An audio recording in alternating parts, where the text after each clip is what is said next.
আপনাদের তো কেউ চাকরি টার্মিনেট করেনি এখনো পর্যন্ত, করেছে কি? কোনো নোটিশ পেয়েছেন? আপনার বিরুদ্ধে দুর্নীতি না যদি প্রমাণ করতে পারে তো কি আপনাকে কেউ যেতে বারণ করেছে? যান না, আপনি আপনার কাজ করুন না। আপনার কাজ কে বারণ করেছে? আপনাদের তো কেউ চাকরি টার্মিনেট করেনি এখনো পর্যন্ত, করেছে কি? কোনো নোটিশ পেয়েছেন? আপনার বিরুদ্ধে দুর্নীতি না যদি প্রমাণ করতে পারে তো কি আপনাকে কেউ যেতে বারণ করেছে? যান না, আপনি আপনার কাজ করুন না। আপনার কাজ কে বারণ করেছে? আপনারা বাচ্চাদের শিক্ষা দেবেন না? আপনারা বাচ্চাদের পড়াবেন না? আপনারা স্কুলগুলোতে ক্লাস করবেন না? হ্যাঁ, তখন যদি সুপ্রিম ভলেন্টারিলি সার্ভিস কিন্তু সবাই দিতে পারে, সেখানে কিন্তু আটকাবার কোনো জায়গা নেই কারো। সেখানে কি করে আপনাদের চলবে? ধরুন ধরে নিলাম ওরা করলো না, বলল না হবে না, তখন আমি কি করব?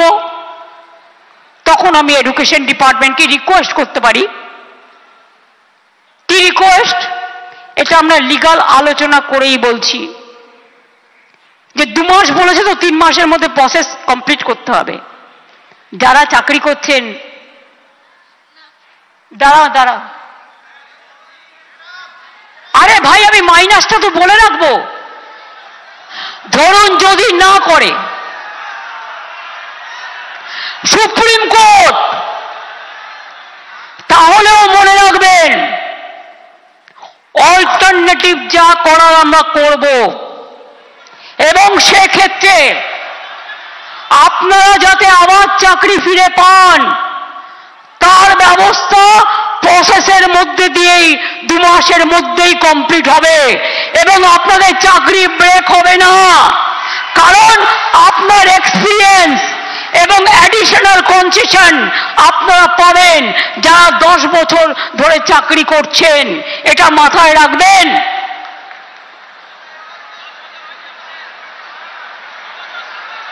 আমি চাই মানবিকতার খাতিরে সুপ্রিম কোর্ট কেসটা নিয়ে ক্ল্যারিফাই করে বলুন কারা যোগ্য কারা যোগ্য নয়। আমাদের হাতে লিস্টটা তুলে দিন। 2 হচ্ছে, আমরা এটাও জানতে চাইব শিক্ষা ব্যবস্থাকে ভেঙে দেওয়ার অধিকার তো কারো নেই। 2-3টে এক্সাম্পল নিচ্ছি। মধ্যপ্রদেশের ভেপম কেলেঙ্কারি, বিজেপির রাজ্যে কতজন মানুষকে খুন করা হয়েছিল?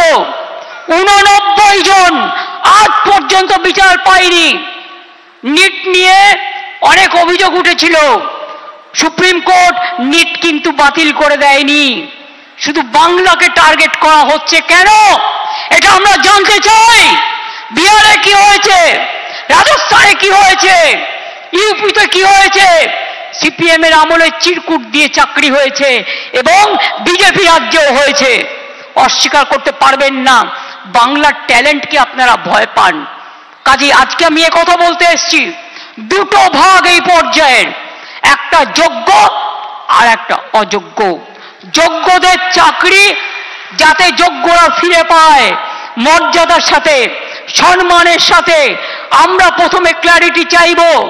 যদি ক্ল্যারিটি সুপ্রিম কোর্ট ক্লিয়ার করে দেয় আমরা সকলে গ্রেটফুল থাকব, আর যদি না করে তখন আমাদের রাস্তা থেকেই আমরা রাস্তা বের করে নিয়ে আপনাদের পাশে দাঁড়াবো, যাতে আপনাদের কোনো অসুবিধা না হয়।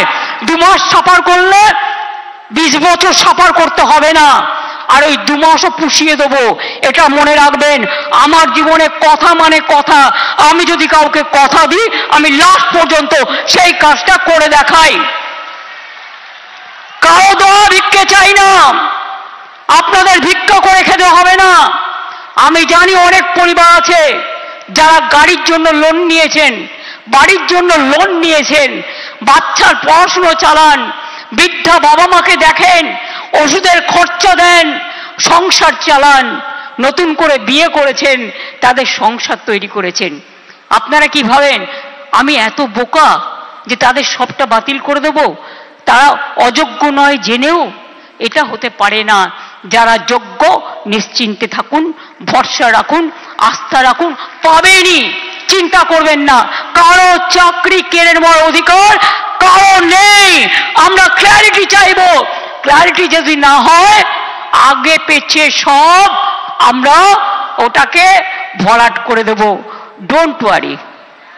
আপনারা পড়াশোনা করুন, আপনারা বাচ্চাদের মানুষ করুন, আপনারা সার্ভিসে যান, ভলেন্টারিলি সার্ভিস করুন। কেন আপনারা ভলেন্টারিলি করবেন?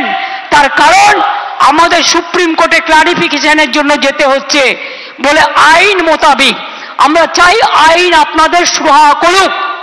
আর যারা রাস্তায় দাঁড়িয়ে চিৎকার করে আমায় গালাগালি দিচ্ছেন তাদের বলবো, আপনারা তো চারিদিকে লোক পুষে রেখেছেন, এই রায় তো আপনারা কলকাঠি নাড়েননি তো।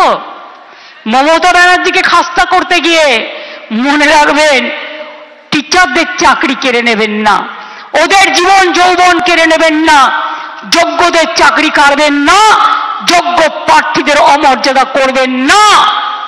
মমতা ব্যানার্জিকে হাজারবার আপনারা মিথ্যে কথা বলতে পারেন, কুৎসা করতে পারেন, চক্রান্ত করতে পারেন।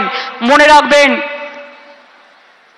সুস্থ বাঘের থেকেও আহত বাঘ আরো ভয়ঙ্কর। এই আঘাত আপনাদের আঘাত নয়, এই আঘাত আমার উপর মানসিকভাবে আঘাত, আমাদের সরকারকে আঘাত করেছে। এই আঘাতের প্রত্যুত্তর আমরা ফিরিয়ে দেব কাজের মধ্যে দিয়ে, সম্মানের মধ্যে দিয়ে, জীবন জীবিকার মধ্যে দিয়ে। চিন্তা করবেন না। আর কেউ কারো উস্কানি শুনে, প্ররোচনা শুনে প্লিজ দয়া করে প্ররোচিত হবেন না। মনে রাখবেন মাথার উপরে আমরা আছি, মামাটি মানুষের সরকার আছে, কারো প্রতি কোনো অবিচার আমরা করব না। এটা আমি কথা দিয়ে গেলাম, এটা আমি কথা দিয়ে গেলাম, এটা আমি কথা দিয়ে গেলাম। যারা বলছে 2026-এ করবেন, দাঁড়ান এক সেকেন্ড আরেকটা শুনে নিন। ত্রিপুরায় 10,000 টিচারের চাকরি হয়েছে গিয়েছিল কোর্টের জন্য। বিজেপির ম্যানিফেস্টে বলা হয়েছিল, প্রতিশ্রুতিতে প্রথমবার, এবার তো দ্বিতীয়বার এসছে, যে তারা জিতলে সব টিচারদের চাকরি ফিরিয়ে দেবে। দেয় তো নি, উপরন্তু যারা প্রতিবাদ করতে গিয়েছিল তাদের মাথাগুলো মেরে ফাটিয়ে দিয়েছে।